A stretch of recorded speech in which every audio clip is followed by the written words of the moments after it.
Welcome to the NFL Fantasy Football Show, presented by DraftKings. Here's your host, Marcus Grant. What is up? Welcome to another edition of the NFL Fantasy Football Show presented by DraftKings. It's me, your man, MG Marcus Grant, masking and socially distancing still, when and where necessary. And welcome to another Monday show. We are most of the way through week 6, still 2 games left on tap. We will dive into those a little bit later on in the show. We'll also have some waiver wire picks and maybe some guys that you might want to trade for or trade away. Kimmy Checks will join me and we will talk about those things, but plenty to get to in the show today. But before we dive into it, as always, we'll talk to our faithful producer, Senior Edward L. Murphy, Esquire. Murph, the Giants, they're not gonna go winless this year. There's some things to look forward to now. They're still in the race in the NFC East. Yeah, the goose egg is gone, and it's insane that they're still somewhat in the race thanks to the Ravens being the Eagles. Yeah, it's a weird win because I felt disgusting as it happened. I've never felt the worst win ever. Like, they should have lost that game to Washington. I was expecting Jones to play a lot better, but you know what? After I thought about it for a bit, the defense has been playing really, really well and kept them in most of the games this year. And a lot of those guys you could tell are happy. I'm like, you know what? It's their livelihoods. They want to win those games. I'm not going to get upset over winning it and potentially ruining the chances to get the number 1 overall pick. And I think Joe Judge is going to be a really good coach in this league, and to get him off the side's nice. So I am at peace with beating WFT. I was going to ask you about that. I feel like, this year, especially with Saquon going down early, I feel like Joe Judge sort of gets a mulligan on what happens this year. As long as these guys come out and play hard, I feel like, as a fan, that's kind of the most you can ask for right now. Well, without a doubt. I mean, you have to remember, too, like, new defensive coordinator and a new offensive coordinator. You lose your best player. Your left tackle is a rookie who's struggling mightily. A sophomore slump from a quarterback. Because there's so many things going wrong with this team. And Judge is, like, somewhat managing it and keeping them in some games. They were in the game versus the Bears, in the game versus the Rams, in the game versus the Cowboys, and they finally get a win versus Washington. So it's like he's doing everything he possibly can with everything going wrong. So, like I said before, I'm finally at peace with this win, as bad as it looked. I think it's good for the team overall, and there are a few winnable games upcoming, so maybe they go on a bit of a run here. Like, who knows? Crazy things have happened, but this NFC East, man, it's rough, but in a weird way, it's working out. I'd say there are 2 things. 1, the state of the NFC East means that for now you're totally not out of the race. And 2, if it ever gets really bad, you can just look around and say, hey, we're not the Jets. So those, I think, are the silver lining for you right now. Hey, we are looking forward to this Monday show. We will bring in, as we always do at this time, the one and only Kimmy Checks, who your Chiefs get to fire one up tonight. They got to bounce back. They had the surprising loss last week against the Raiders. So I know we'll dive into the fantasy aspects of it later in the show, but you got to be excited to see them try to bounce back against a pretty good Bills team tonight. Oh, it is going to be the bounce back game of the century. I have them in Kansas City. I don't even know if you guys can see. Got my Kansas City sweater, repping the city. Yesterday, my fiance and I made pulled pork on the grill. It's like our Sunday thing. We'd smoke meats, and then we watch football all day. And we are very intentional not to make anything that was Kansas City barbecue, because the last time I did that, we lost last week against the Raiders. So this time we did North Carolina style pulled pork. It was amazing. So I'm hoping that that just gives all the good vibes to Patrick Mahomes and the rest of the Chiefs, and we'll put up a really good game. But regardless, I think even for fantasy terms and real life football, this is going to be a really exciting game against Josh Allen and Patrick Mahomes, and just the offenses that they've been able to run all season long. So it's going to be a fun one. Absolutely. 2 really big fantasy relevant games tonight with the Bills and the Chiefs, and then the Cardinals and the Cowboys. A lot of fantasy relevant players going in both of those games. But first, let's dive into some of the fantasy headlines from what we saw in Sunday's action. We will start with the Atlanta Falcons. Julio Jones came back, had been dealing with a hamstring injury, but finally got back on the field, and it looked like Julio Jones, 8 catches, over 130 yards, had 2 touchdowns in the game. The other part of it is, we know Julio is going to be Julio, but the other part of it is Matt Ryan ended up looking more like the Matt Ryan we had come to know after being in a 3-week slump. So the bigger question is, we know what Julio is going to be. Are we back in on Matt Ryan now that Quinn Torres is back in our lives? Yes? Yes? Question mark? I think so. I think so. It's funny because when we were talking on Sunday's show about Julio Jones, we're like, do we start him? Do we play him? And you made a very good point. We absolutely start Julio Jones because he's going to go out and have a Julio-like game even if he's on your bench. And that's exactly what he did. He got 2 touchdowns and he helped me clinch a win. But then so did Matt Ryan. Matt Ryan had over, I think, 40 fantasy points in some leagues, dependent on how we score. And I want to completely buy in and be happy because his receiving core is healthy. But then you look at the schedules. Their next game are against the Lions, which that's not a bad matchup. But then they go against the Panthers, who have actually been really tough against opposing quarterbacks. Then they take on the Broncos, the Saints, the Raiders, who just beat the Chiefs, and then back to the Saints. So because of that schedule, I'm a little bit hesitant to fully buy back into Matt Ryan. But based on the performance he had on Sunday, I'm not going to put him on my bench. And I'm happy that he's hopefully going to boost me to a win this week. I think if nothing else, I feel like for the last couple of weeks, Matt Ryan was on the verge of getting dropped by a lot of fantasy managers. So if nothing else, this probably staves off that part of it. So, maybe he goes to the bench and he becomes a streamer instead of just straight up going to the waiver wire. The other part of it is, and this sort of goes without saying, Calvin Ridley still balled out. I mean, as of now, as we're doing this show, he is the wide receiver 8 on the week, and that was with Julio still having a big game. So even if you were worried about Matt Ryan and what he's going to do, it seems as though Calvin Ridley is fairly matchup-proof, game script-proof, quarterback-proof, whatever you want to say, and Julio Jones is going to continue to do Julio Jones things. So at least those parts of the offense you don't have to worry about. Those guys, Ridley and Jones, are set it and forget it. And that's really all we want. We just want guys that we don't have to worry about week after week. Ryan Tannehill might be becoming one of those guys. He had 4 touchdown passes against the Houston Texans, and I kind of thought it would just be an average game for him. The Texans were sort of middle of the pack when it came to stopping fantasy quarterbacks, but Ryan Tannehill went out and balled out, and he has been great this year. 3 games with 19 or more fantasy points. Actually, 4 games with 19 or more fantasy points. 3 games with 26 or more fantasy points. Next week, though, a very tough matchup against the Steelers. How much do you trust him next week? Right, so we were just talking earlier, these are set it and forget it type of guys, and that's what you would like to think about Ryan Tannehill, because previous to the last few weeks, for me, he was a streaming quarterback. If I had 2 quarterbacks in my league, I probably have a quarterback that I'm playing above Ryan Tannehill, and then I just stream him dependent on the matchup. Speaking of matchups, this is not a set it and forget it type of situation. Going up against the Pittsburgh Steelers, they are not a middle-of-the-pack team like the Houston Texans. They're giving up the 5th least amount of points against opposing quarterbacks. That's only approximately 15 fantasy points. So yes, Ryan Tannehill has been really good the past few weeks. He continually is getting in the end zone and making sure his receivers and his running backs are fed. But I don't really like this matchup, and I think I would temper my expectation and see if I could stream someone else. Part of the reason I didn't think Tannehill would have a big game against Houston is because I thought it was going to be a huge Derrick Henry game, and it was. I mean, Derrick Henry gave you 264 scrimmage yards, 2 rushing touchdowns. He had a huge day, by far the running back 1 on the week, and Tannehill still went out and scored or threw 4 touchdown passes. So maybe this is more an indictment of the Texans offense, or Texans defense, I should say, in a little way. But at the same time, let's put some respect on Ryan Tannehill's name. I mean, the guy is going out, he's playing good football. But I am with you in the sense of if I have another option this coming week, I still might be looking that way. As many good things as Ryan Tannehill has done, I don't know that I want to mess around with him against the Steelers defense. Now, if he goes out and he balls this week, then I may change that tune. I may come on this show next week and say, hey, you know what? Props to Ryan Tannehill. He's an every week start. He did it against the Steelers. Get him in your lineup. But I think for me, this might be the final hurdle I need him to pass in order to say he's going to be a set it and forget it guy in my lineup. Another guy who might be set it and forget it right now, Ronald Jones. Rojo and the Bucs just pulverized the Packers. They fell behind 10-0 in that game and then just went on a 38-point run, completely shut down Aaron Rodgers and the Packers.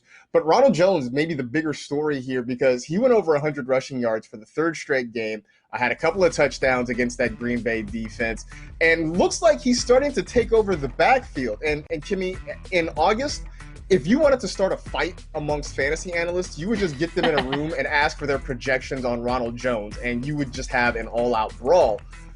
he looks like the guy there. So my question becomes, what should we do if we have Leonard Fournette on our rosters?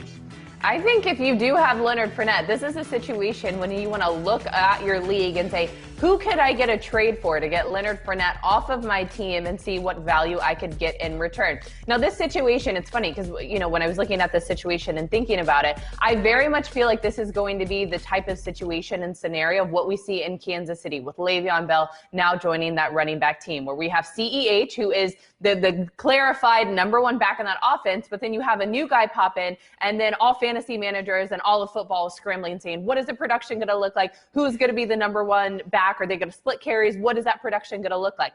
I absolutely think this is the exact scenario what happened in Tampa Bay. Ronald Jones was the presumed number one back, right? Then Leonard Fournette joined the team, and then everyone scrambled, and everyone was like, get rid of all of your shares of Ronald Jones. Leonard Fournette gets banged up. Ronald Jones goes out, and he shows that he absolutely deserves to take over that number one spot again. So it's funny because I just always try to bring everything back to the Chiefs, but it really is kind of a scenario where, we're freaking out about Clyde Edwards-Helaire and what's going to happen with this Le'Veon Bell situation. And I want to look at the Tampa Bay Buccaneers and have this be the case study. I think Ronald Jones, this may be a set it and forget it type of guy, like we were just talking about earlier. He also was my Sunday Funday player that I guaranteed was going to get over 25 fantasy points. So that's a pat on the back for myself.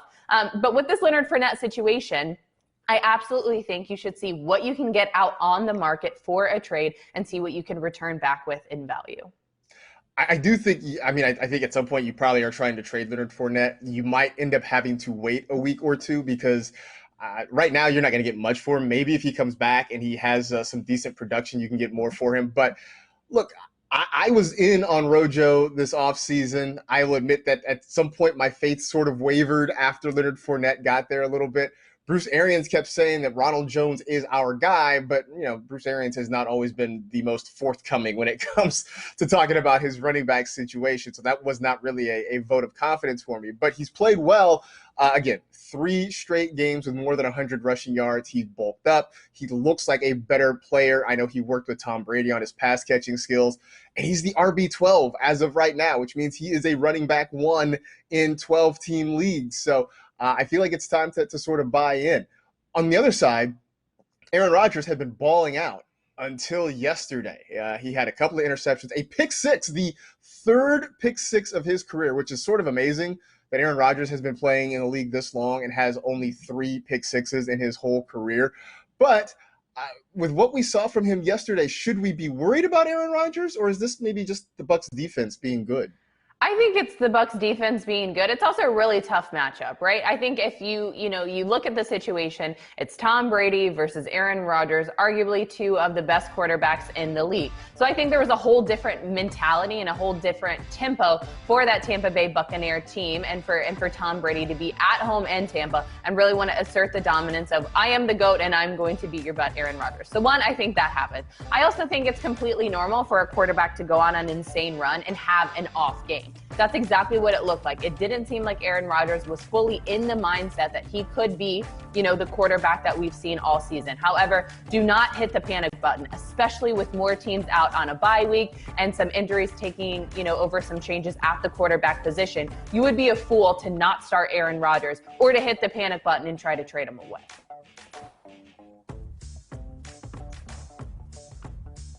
Yeah, look, Aaron Rodgers is fine. I think everything is going to be okay with him. The problem is, look, that Buccaneers defense is just not one to be trifled with. And this is the thing that really went back to last year. And I kept saying this, that the Bucs defense last year wasn't a bad defense. They just had a quarterback that put them in bad situations. This year with Tom Brady, they don't have that worry as much. I'm going to go out on a limb and say that Tom Brady's not going to throw 30 interceptions, or their backs are not going to be against the wall consistently. So, look, it was a bad day for Aaron Rodgers. I think you just shake it off as that he's still a guy you're going to start pretty much on a week-in, week-out basis. They're going to be fine.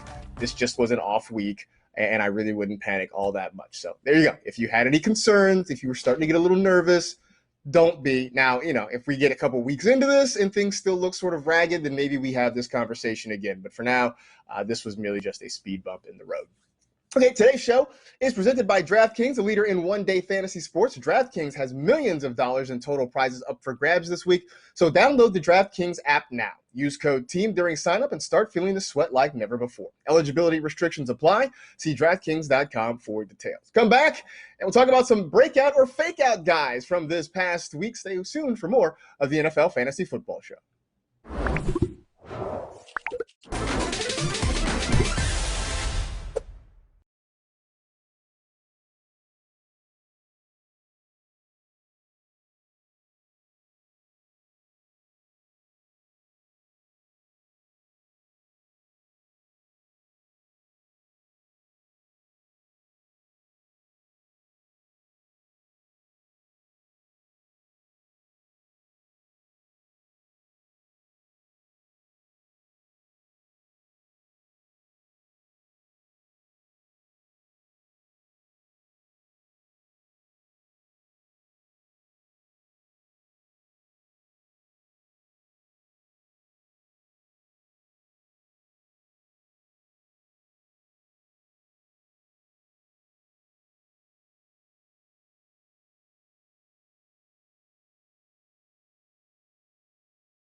It's time for Performance Ready, presented by Castrol Edge. And as always on Monday, it's time for Checks Marks the Spot, where we pick three guys, and Kimmy lets you know how she feels about what they did this past Sunday. So last week we did a breakout or fake out. We're going to keep that train rolling again this week with three performances from week 6. DAndre Swift finally did what people had been wanting from him since the time he was drafted by the Detroit Lions. We had seen so much of Adrian Peterson, but finally Swift had his moment in the sun, over 100 yards. He had a pair of touchdowns, and part of it maybe because people were saying Matt Patricia's job was on the line there in Detroit. The Lions get a big win. So is this the beginning of something good, or is this a smokescreen? Is this a breakout or a fake out for DAndre Swift? No, this is a full breakout for DAndre Swift. And yesterday we saw all of us rushing to try to get every single share of DAndre Swift in the starting lineup. Now, he had a pair of touchdowns, 2 touchdowns yesterday. And I want to riddle off some stats before yesterday's game. So before yesterday's game even happened and he put up 116 rushing yards and that pair of touchdowns, he was seeing the most amount of red zone targets this season amongst all Detroit running backs, and the second most amount of red zone snaps, this season amongst Detroit running backs. That is exactly why you want to have this guy in your starting lineup. I absolutely think this is not a smoke and mirrors type of situation. It goes to show that the rookie is absolutely ready to be fantasy relevant and is trusted to get the ball in the end zone, which as a fantasy manager, that is what you want because it means points, and more points. So I absolutely am fully bought into DAndre Swift. I'm excited to have him in my flex spot and starting from here on out. I wasn't totally sure what this backfield split was going to be coming into the season. And with them adding Adrian Peterson, who knew what was going to happen? And I was surprised that AD was getting as much run early in the year as he did. But we've started to see Swift slowly get more responsibility in the offense. He's been the pass-catching guy, especially down near the end zone. Now he's getting carries. He's still splitting time with Adrian Peterson, but hopefully that starts to shift more toward the younger guy than the older guy, and he starts to get more work because I think he's incredibly talented. I think he's arguably the best overall back in this draft class this past year. So I'm with you. I think this is the beginning of something good, that maybe they start phasing him in more, phasing out Adrian Peterson a little more, and that this is the beginning of something great for DAndre Swift. All right, Rob Gronkowski scored his first non-Patriots touchdown on Sunday. 5 catches for 78 yards and the score. We had been sort of worried about Gronk. I mean, as of a couple of weeks ago, we were advocating that you just drop Gronk because it looks like it might not work out for him. But he had the nice game against the Packers. So is he back in our lives? Is this a breakout or a fake out? I hate to say it, but I feel like this is a fake out for Gronk. I love him as a player. I think he is like the most fun guy in the world, and I will go to every Gronk party that he ever throws once he finally retires for good. But I just don't think that he is a fantasy relevant enough tight end for you to start every single week and to expect that production. Now, OJ Howard is out for the season, right? So that meant good things for Gronk. We were hoping that that may be the case, but then Cameron Brate was in that situation. Yes, Cameron Brate was held to only one reception yesterday, so he was kind of shut out, which opened up the opportunities for Gronkowski. Yes, I think it helps that Tom Brady is his bestie, and they were both Patriots, and Tom Brady is going to look to get Rob Gronkowski the ball. But again, when you are looking at your fantasy team and the guys that you absolutely want on your squad, I know we've said this multiple times today, you want to set it and forget it type of player. That is not what Rob Gronkowski is as a fantasy tight end. I think you should be looking to target guys like Robert Tonyan and Irv Smith Jr. instead, because their production is just way more consistent over Gronkowski's. I think what's going to happen with Gronk is, there'll be another game or two like this that he has, and you'll feel like, hey, man, this is like watching the old Gronk again. But what I thought Bruce Arians said a couple weeks ago was sort of telling, is that we're not going to just funnel targets to Gronk. If the game script works out, and if he's getting open and we can get him the ball, great. We're not going to force it. This is not like New England, where they ran plays specifically to get the ball in Rob Gronkowski's hands. He's just not that guy anymore. I mean, time has passed on. He's had a litany of injuries throughout his career that have probably slowed him down. So this was a nice game to have. If somehow you started Gronk, congratulations. But I'm with you. I don't know that this is going to be a consistent thing. So enjoy it while you can. If you can pinpoint when it happens again, good on you. But I just don't see this being consistent. By the way, Mike Evans seems to disappear whenever Chris Godwin is around as well. So that's something else to sort of keep in mind with this Buccaneers offense. Last one, A.J. Green last week looked like he was on his last legs with the Cincinnati Bengals. Everybody kind of saw that clip of him sort of half-heartedly trying for a pass that ended up being an interception and not really trying to make a tackle afterwards. His production had fallen by the wayside. T. Higgins seemed to have surpassed him. But yesterday, he looked like vintage A.J. Green again, nearly 100 receiving yards, and looked like the guy that we were used to seeing for so many years. So maybe he's turned back the clock. Is this a breakout or a fake out? I hate to say it, it's a fake out. And I told you, I'm like so sensitive about talking about AJ Green, because we talked about AJ Green one of the first weeks of the season, and then I got absolutely roasted in the comments, and you went and told me don't ever read the comments. That is rule of thumb. So I'm always very sensitive to talk about AJ Green, because a lot of you guys came after me. And yes, he finally had a breakout game. He had 11 targets, 8 receptions, 96 yards. He finished with just over 17 fantasy points. This was his best game by far. His second best game was all the way back in week 1, when he had 51 yards and finished with 10 fantasy points. So yes, he's getting points on the board, but you guys, he is not a consistent enough fantasy wide receiver for you to want to start him this entire time. There's a reason that T. Higgins was usurping him in all of that production with Joe Burrow at the quarterback position. Maybe AJ Green, like me, was tired of getting roasted on social media after last week's performance, where he didn't even attempt to jump up and catch the ball. So then he wanted to go out and put out a show.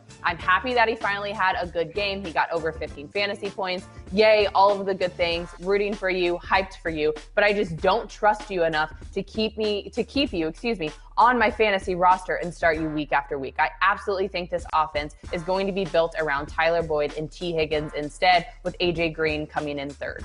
Completely agree with the top 2 targets in this offense. It is a Tyler Boyd, T. Higgins offense. This was a nice throwback game. By the way, T.Y. Hilton looked something closer to his old self again. So talk about a couple of veteran wide receivers who have disappointed generally, who seem to kind of bounce back a little bit. But I'm not sure that I'm buying into T.Y. Hilton's resurrection, and I'm not buying into A.J. Green's resurrection. this is a team in the Bengals that wants to get younger. They want to see what some of these young players can do. They've already given the ball to Joe Burrow and pretty much given him the keys to the kingdom.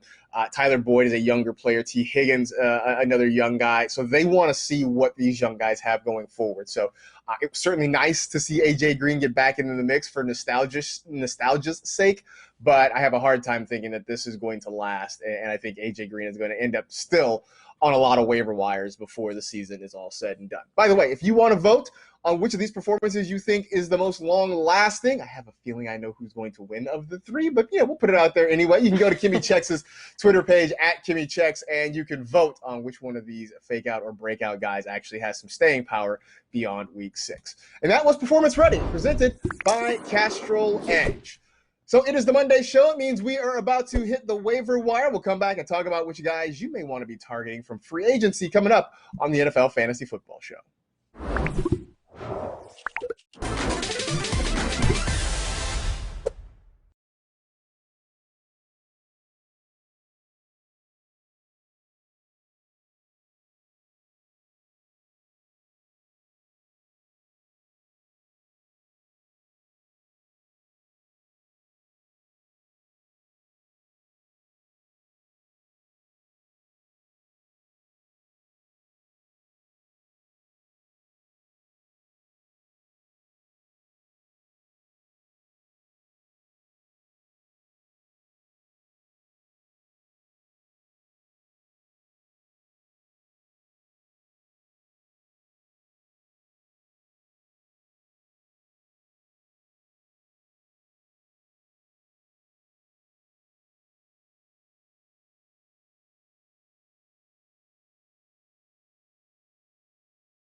Let's talk some waiver wire, shall we, as we get closer to Tuesday when everybody's going to be putting in their claims. Not necessarily a special week out there on the waiver wire, but there are some names that are of interest. Let's take a look at some of the guys who will be the top waiver wire targets this week. At the quarterback spot, Teddy Bridgewater, Andy Dalton, both of them have pretty favorable matchups heading into Week 7. Boston Scott, a name you should keep an eye on. Miles Sanders suffered a knee injury in Sunday's game, and with a short week, a very good chance that he will not be available for the Eagles come Thursday night when they take on the Giants. So Boston Scott's going to be a very popular name if this knee injury turns out to be something serious for Miles Sanders. Your wide receivers, Chase Claypool, still available in a surprising number of NFL.com leagues. Keelan Cole, who played very well the last couple of weeks for the Jacksonville Jaguars. Travis Fulgham, who is legit, it looks like, in Philadelphia. T. Higgins is still out there as well at the wide receiver spot, and a couple of tight ends. Trey Burton, Irv Smith Jr., keep in mind, both of those guys, the Colts and the Vikings, are on buys this week. So if you are going after them, it's because you have some depth. You're just looking to make an ad, and you're maybe stashing them for a little bit later on in the season. Just know, if you get Burton or Smith, they will not be available to you in Week 7. But let's talk a little bit about Travis Fulgham, Kimmy, because the last 3 weeks actually, he has played very well for the Eagles. They have been hurting at wide receiver with no Alshon Jeffrey, no Deshaun Jackson, and Fulgham, a touchdown in 3 straight games. He's had over 100 yards in a couple of these games. Are you buying in to Travis Fulgham right now in the Eagles offense? I feel like I'm fully buying in because even last week, he was another name that was still on the waiver wire. And we're like, the guy's good. He has a pair of touchdowns. Is this just smoke and mirrors? And I think he went out and proved that absolutely not. He had 31 fantasy points in week 5. And then yesterday, as you can see, he finished with 19.5 fantasy points. And again, another touchdown on the board. Now, he led the team in receptions and receiving yards while he shared the lead in targets, tying with Zach Ertz. Now, the only worry that I do have is that, yes, he has been good, but that's because Deshaun Jackson and Alshon Jeffrey and Jalen Reagor have not been playing and they've been banged up. But they could all return as early as week 7. And that's the only kind of concern I have of what does that look like for Fulgham? And is that going to completely limit his role in the passing attack? So that's just one thing that I'm a little bit worried about. But regardless, he's gone out. Please, if you're my English teacher and listening to this, I'm so sorry for that one. But Travis Fulgham has gone out and really proved that he deserves to be a starting wide receiver and have continual production. I understand the concerns about what happens when Alshon and Deshaun get back. I wonder, though, whether or not the Eagles have looked around and said that this guy deserves more of an opportunity. Certainly, just reading the tea leaves and sort of following along with some of the beat writers in Philadelphia, the feeling is that Fulgham is legit, that he is here to stay, and that there is some talk that he might get some more reps even when those veterans get back and get healthy. Yeah, it seems like he has earned it. And right now, I would also just kind of throw in the track record of guys like Alshon Jeffrey and Deshaun Jackson when it comes to their health, just knowing that the last couple of years they really have struggled to stay on the field. And so that, if anything else, might be worth picking up and stashing Fulgham, knowing that even when those guys come back, who knows how long they will be back before Fulgham gets back on the field again. But he's certainly played well enough to establish himself and to prove that he deserves more of an opportunity there. Keelan Cole down in Jacksonville, surprisingly, has outscored DJ Chark when it comes to fantasy. Chark was the guy that we all loved. Right now, he's the wide receiver 30. Keelan Cole is the wide receiver 20. So is it about time that maybe we shift our focus to a different guy in that Jacksonville receiving group? This is exciting because Keelan Cole officially outscored DJ Chark, and then he out-targeted the rookie Laviska Shenault. So yes, I think we should shift our focus just a little bit and realize that, very much like you were just saying about Travis Fulgham, that Keelan Cole could be a guy who we need to focus on, who could be fantasy relevant. He had 6 receptions, 143 yards, just over 20 fantasy points. Now, I think that this means good things for Keelan Cole, but I also think that this immediately boosts the stock and means even better things for Gardner Minshew, because it opens up that passing game attack for him to have receivers who he can get the ball to. Now put in James Robinson, who, yes, he's a running back, but he's also involved in the passing game. This Jacksonville's Jaguar offense continues to be really exciting and fun to watch, and also really fun to root for. So Keelan Cole, if you're a fantasy manager who was lucky enough to snag him or smart enough to start him and realize he's the real deal, you should feel really happy about that. And I could see some people going out and looking to make a trade for him and get him on their squad. I think this is a week where Keelan Cole is going to come into play for a lot of fantasy managers when you look at the teams that are going to be on bye this week, right? You got the Vikings that are going to be out, which means no Adam Thielen or Justin Jefferson. You don't have the Dolphins, so no Devontae Parker or Preston Williams. The Colts, I don't think we're starting a lot of Colts wide receivers right now, so maybe that's not quite as imperative. The Ravens are out, so maybe no Marquise Brown this week for you. So you could be out there looking potentially for wide receivers. Keelan Cole is going to be a nice option, and he has been a surprise. I mean, we all sort of thought it was going to be DJ Chark that led the way. Laviska Shenault has been a nice piece, although maybe sort of inconsistent when it comes to his week-to-week production. Keelan Cole has stepped up and played well and sort of filled the void. And right now, he is a top 20 fantasy receiver, which means that he certainly deserves at least a little bit of your attention. So if you are on the waiver wire this week, Kimmy, which of these guys are you making your top priority?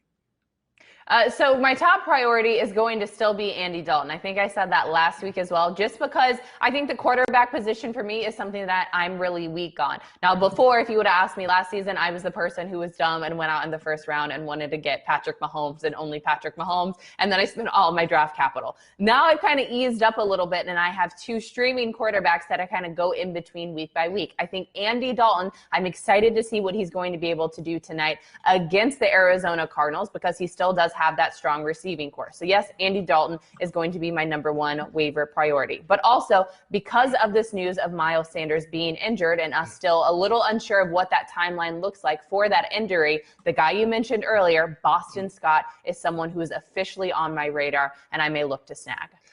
I do think Boston Scott's going to be maybe the most popular name on the waiver wire this week, especially if we get more news about Miles Sanders in that knee injury. Running backs are just so hard to find. Look, there's a reason that everybody went rushing for Alexander Madison last week, although that didn't work out so great. Four points out of Alexander Madison against the Falcons is not what we had planned. But it just goes to show Dalvin Cook went down. Everybody went out to try to get the running back because we thought he was going to get a huge workload. Same thing will be in play with Boston Scott. If there is no Miles Sanders, Boston Scott, you can expect will get quite a bit of work in that Philadelphia offense. Is there anybody else potentially that I didn't list here that you think is worth a shot, or did we kind of cover the list of waiver wire targets for the week? I think we did cover the list of targets this week, so no one else that I'm really targeting. It gets really hard when it's this point in the season because especially with teams out on a bye, even if there's a guy out there that you think may have a potential of someone to go grab and pick up, like earlier you're talking about Irv Smith Jr. and Trey Burton. Yes, you can go grab them, but they're not going to be able to do anything for you for at least a few weeks because of those buys. So this is where it gets really tricky, and that's why it is so imperative that you do pay attention to the waiver wire earlier on in the season rather than doing a last-minute scramble like I do every single year. I know that there are people out there who certainly have studied this sort of thing a lot more in depth than I have, but I think the general consensus is if you're going to find a waiver wire stud to carry you through the season, it's probably going to happen within the first 2 or 3 weeks. At this point in the year, barring some major injury somewhere, at this point in the year, you are probably playing the waiver wire just to find some stopgap options, some kind of bridge players to get you through until your guy gets healthy or gets off of bye or what have you. So, again, Boston Scott's going to be popular, but Boston Scott's long-term value probably isn't that great unless Miles Sanders' injury turns out to be way more serious than we know about right now. We're going to come back, and we'll talk about some guys that maybe you want to trade. If the waiver wire is not working for you, do you make a deal to try and upgrade your roster in some way, shape, or form? We got that and plenty more left on the NFL Fantasy Football Show presented by DraftKings.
You very well could be watching this show streaming on YouTube at our channel, youtube.com/NFL Fantasy Football. But if you haven't checked it out, you should go like and subscribe. We're putting stuff there all the time, whether it is our show Fantasy Bites, whether it is our streaming shows like this one or NFL Fantasy Game Day. Just have videos and all sorts of highlights and insights and nuggets and all sorts of things to help make you better, hopefully, at fantasy football. Plus, we just think it's darn fun. So come check it out. Like and subscribe at youtube.com/NFL Fantasy Football. All right, let's talk about some trade secrets, shall we? Some guys that maybe you were trading for or trading away, sort of based it on players who have been, either really good, really bad, or maybe somewhere in between over the last couple of weeks. So let's start with Terry McLaurin, a guy that everybody loved coming into the season, started off pretty well. But now there's been a change at quarterback that has left us sort of unsettled. And, Kimmy, the talent certainly has not gone away for Terry McLaurin. It's just we're not quite as comfortable with the guy delivering the rock. Are you trying to trade for him? Do you think you can kind of get him for a good value? Or if you have him, is it time to maybe deal him? How are you feeling? Okay, let me start and preface with this. You and I play in a few leagues together. I think you specifically, you have proposed trades to me in the past. I say no to almost every single trade because I am a trade chicken. So yes, I'm going to give you the answers on these guys, but I'm also kind of going to lean on you a little bit because I get so incredibly in my head of one, being scared that I'm going to be burned, two, making a trade that is like so incredibly silly that it just has absolutely no value for me in the long run, or I go and trade for or trade away a guy that I should have held on to. So let me just start by saying I am a trade chicken. I am sorry. I'm going to try to shake it off and get out of my head and try to improve moving forward. But let me start by focusing on Terry McLaurin and give you my opinion, and then I'm flipping it right back on you, Marcus, because I trust you on this one. I think that this is the time to trade away Terry McLaurin. Yes, I understand that Kyle Allen has now taken over as the starting quarterback for the Washington football team, which kind of raises some concern on Terry McLaurin's performance. Terry McLaurin has been very meh all season, right? He had a better game this week against the Giants than he did in week 5 and that game against the Rams because the Rams defense just absolutely tore through the Washington football team. But the reason why I think you could trade him away and look to get some potential value back in return is because of the schedule for the Washington football team. They go up against the Cowboys, which defense we understand has been abysmal all season.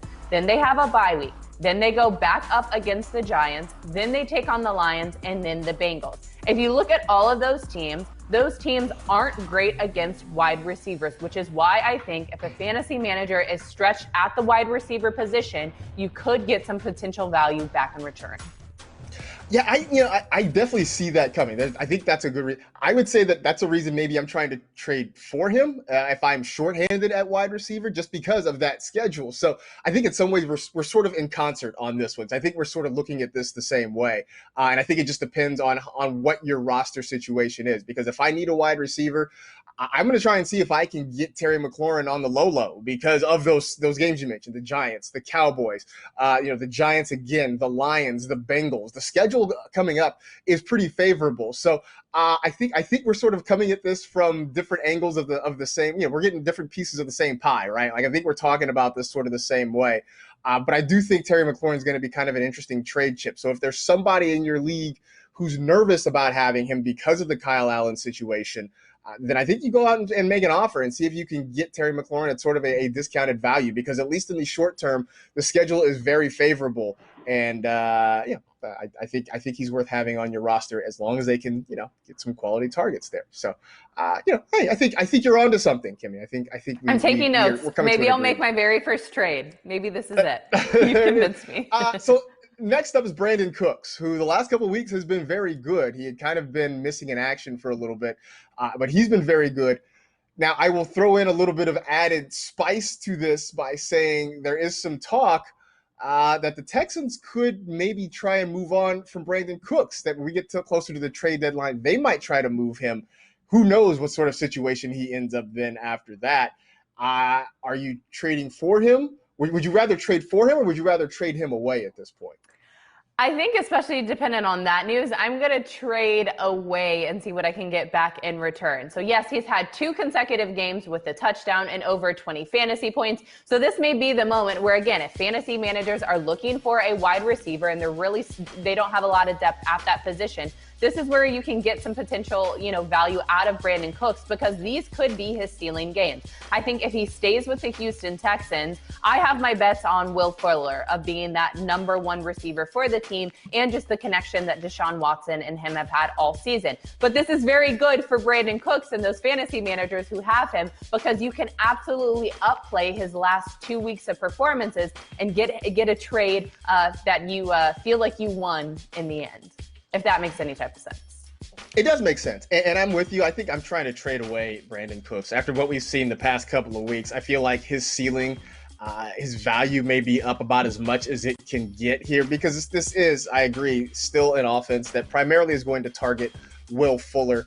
I also don't like the uncertainty of maybe he gets traded somewhere else, because who knows where that somewhere is going to be, if that is going to maybe torpedo his fantasy production or what have you. So I think this is a situation where I'm going to try and move Brandin Cooks and see what I can get for him at this point, because I just don't know if it's going to get much better than this.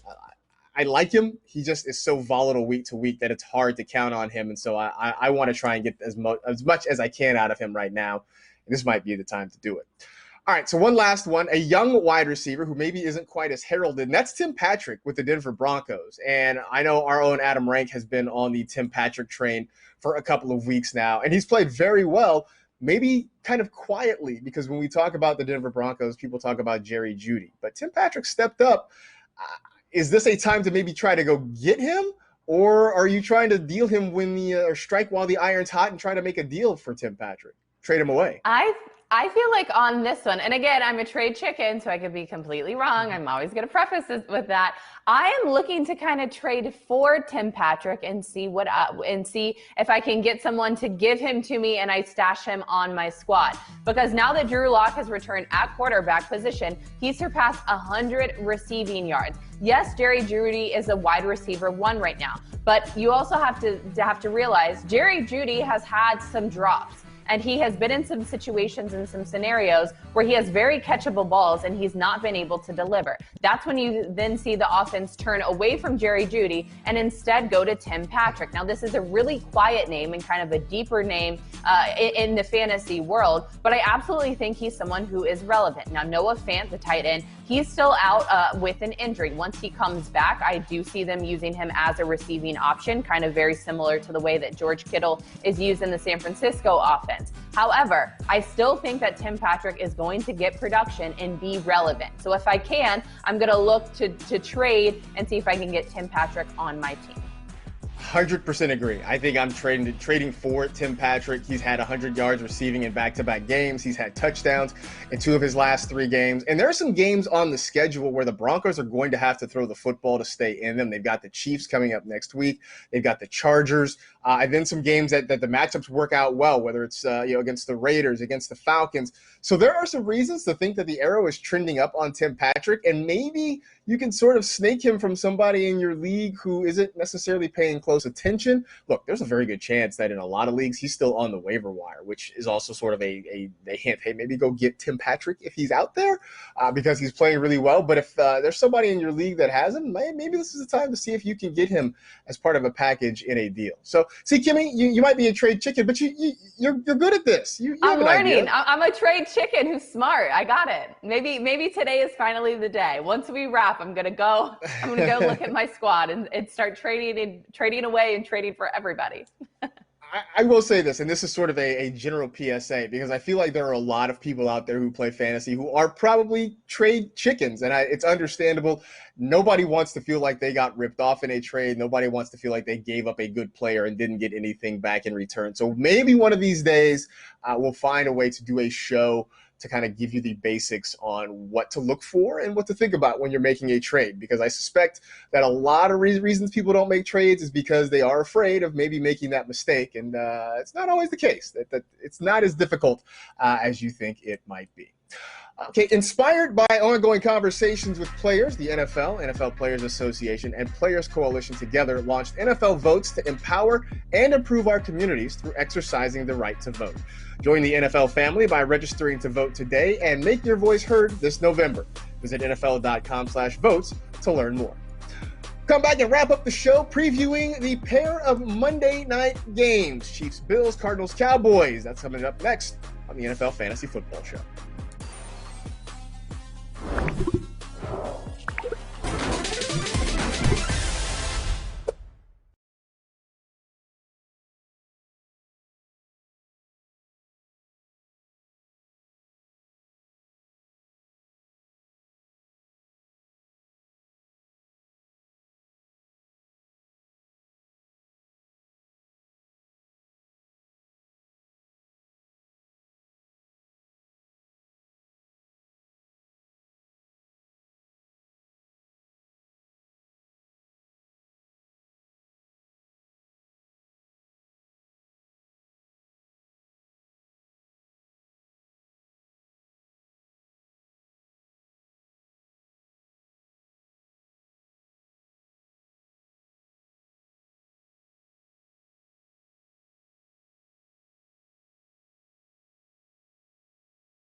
So it's becoming a habit to have a couple of Monday night football games. We've done this a couple times this year, so let's dive into them.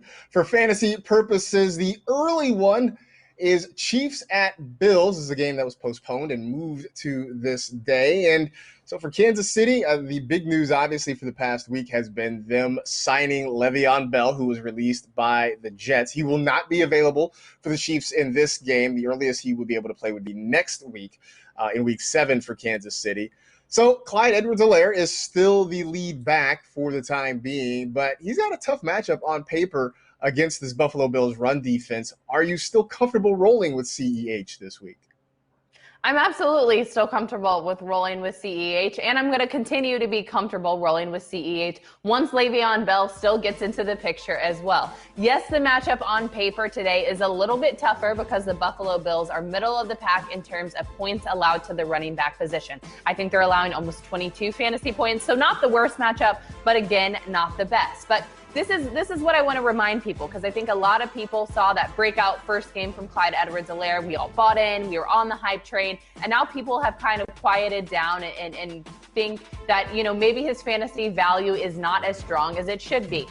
Clyde Edwards-Helaire has had double-digit fantasy points in every single game this season. Yes, some of those are a little bit on the lower side, like 12, 13 fantasy points. But regardless, he is still a starting running back and should be starting on your fantasy squad each and every week. I'm really curious to see what happens in week 7 once Le'Veon Bell gets into the picture. But Brett Veach and Andy Reid and the Chiefs organization, they didn't go out and pick up Clyde Edwards-Helaire in the first round if they did not want to utilize him as their every down back. So I'm rocking with him tonight, and I'm going to rock with him moving forward. He very much is a victim of his own week 1 success, because everybody was expecting the 115, 120 yards and a touchdown. It would be nice to see him get back in the end zone, because he has not scored a touchdown since week 1, but his usage rates have not been the problem. And I do think that he's going to see another game where he probably gets in the neighborhood 18 to 20 touches, depending on how the game script goes. I have a feeling this might be a pretty high-scoring game between these two teams. The Bills have put up a lot of points. We know what the Chiefs can do offensively, but I do think that this is a week. This might be your last week to get Clyde Edwards-Helaire as a true workhorse, because it is going to be a little bit of a split load once Le'Veon Bell is in uniform and on the field there. So I think this is a week you give him a shot. You roll him in. Look, at this point, it's Monday. So if you have another option, good on you. You probably don't, but I do think you can have some confidence in putting him out there this week. Can you have the same level of confidence, though, about Stephon Diggs? Because, I mean, you know this as well as anybody. That Chiefs secondary really is not one to be trifled with. Stephon Diggs has been very good this year with Josh Allen. How confident are you about Diggs against Kansas City? So I love Diggs, and Josh Allen and Stephon Diggs have been a pair of my favorite stack in all of fantasy football this season. I feel like every single week, obviously, that's the stack to target. They are going to put points up on the board. But the Kansas City Chiefs are 5th best against wide receivers. Our secondary does not mess around, and they're absolutely going to try to shut down Stephon Diggs. I think if you have shares of Cole Beasley or John Brown, you're going to see them a lot more involved in the passing game, because Diggs is probably going to be targeted by Tyrann Mathieu, and they're going to look to put a lock on him this entire game. Like you said, this game has the potential to be incredibly high scoring because of Josh Allen and because of Patrick Mahomes. But because of this Chiefs defense, I could really see the game script going away from a passing game and way more favorable of a run game for the Buffalo Bills, which may not mean good things for Stephon Diggs today. I'm a little bit worried. I will admit to you. I think I'm a little bit concerned, but obviously he's a guy that I'm putting in my lineup, and I'm going to hope for some good things. I'm going to hope that they find ways to get him the football creatively. Maybe he can find his way into the end zone once, but I don't expect that there are going to be huge numbers for Stephon Diggs in this one. Now, he's had double-digit fantasy points in every single game he's played this year, but I do think this might be potentially his biggest challenge that he has faced so far this season. So I'm rolling with it, but I don't necessarily have to like it. That's sort of my stance on starting Stephon Diggs in this one. All right, let's talk about the Cardinals at the Cowboys. That is the originally scheduled Monday night game coming on later on this evening. Now, the big discussion point for this Cardinals offense has been in the backfield. Kenyon Drake has not been the guy that we thought he would be coming into the season, and Chase Edmonds is starting to come on. So who do you have scoring more points tonight? Is it Kenyon Drake or is it Chase Edmonds? It's not Kenyon Drake. It's not Kenyon Drake. It is 100% Chase Edmonds. I feel like you probably agree. It's so funny. Our producer for the show, Hytham, he has tons of shares of Kenyon Drake. And even last week, once Chase Edmonds got into the end zone first, he texted me immediately. It was like, no, what is happening to Kenyon Drake? I still feel like Kenyon Drake is droppable at this point, or at least a guy you can put out for a trade, or at least on the waiver wire, because Chase Edmonds is the guy who is getting the production.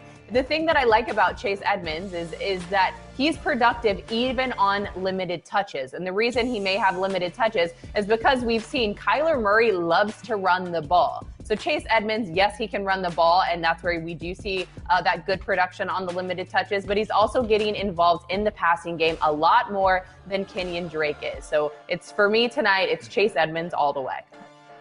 I'm going to agree with you. I think it is a Chase Edmonds game. I mean, he has generally been the more consistent back. He right now is the running back 30. Kenyon Drake is running back 35, and it's been Drake that has more touchdowns in this one. He's doing it on fewer touches, and I think that has warranted the Cardinals really looking at getting him some more opportunities. On top of it, it's just a good matchup against a bad Dallas Cowboys defense in another game that could very well be high scoring. I think both of these games we're going to have today could end up being pretty high scoring affairs. So I'm with you. I think I'm going to go Chase Edmonds there. I keep saying that this is like the last straw for Kenyon Drake. Every week I'm like, okay, this is it. This is the last straw.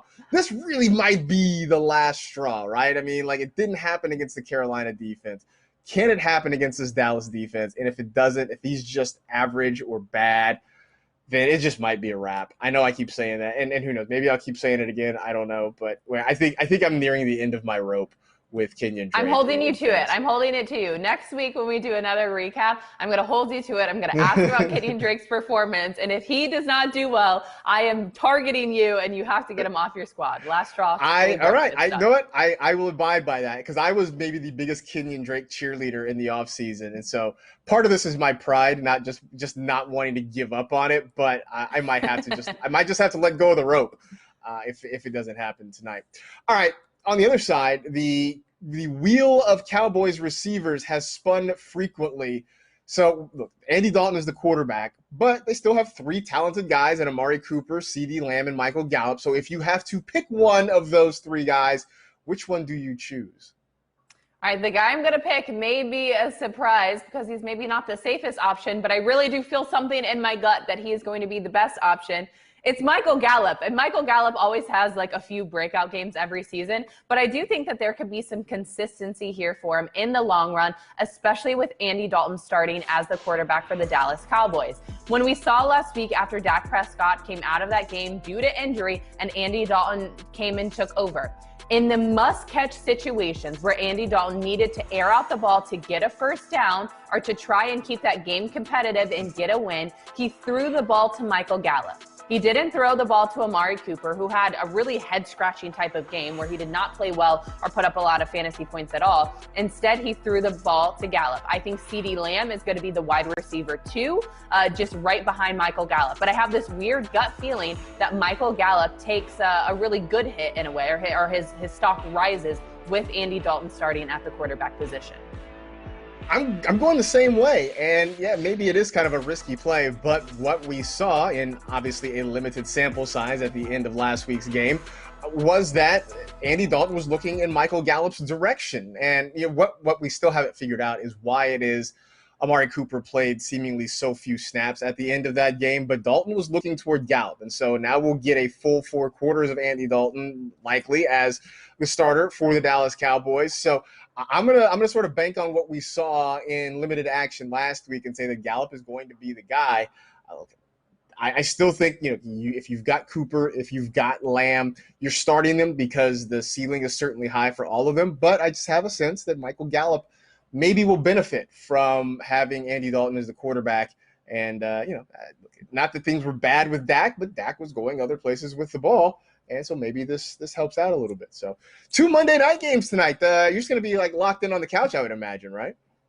I'm so excited. I'm fully locked in. I told you, I already showed you guys. Got my Kansas City shirt on. I have my 2 puppies. The fact that we live in LA and football is kicking off at 2 p.m. is like my heaven. So I'm fully going to go get all the spreads and all the food ready and post up, watch my Kansas City Chiefs take on the Buffalo Bills, and then go watch the Cowboys and the Cardinals. Because I still have a lot of guys still going tonight and playing for fantasy. So I'm ahead in a lot of my leagues, but I need a few guys tonight to completely ball out. So it's a good Monday.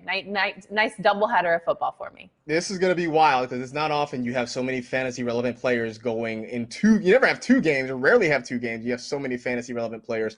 There are a lot of fantasy matchups that are going to swing one way or another by the time Monday night is done. Meanwhile, speaking of done, that is it. We are done. We appreciate you hanging out with the NFL Fantasy Football Show presented by DraftKings. You know the drill. Tell 2 friends to tell 2 friends. Rate, review, and remember, one day your life can really be as awesome as you pretend it is on social media. Be safe, take care of yourselves, wear a mask, and we will see you on Wednesday.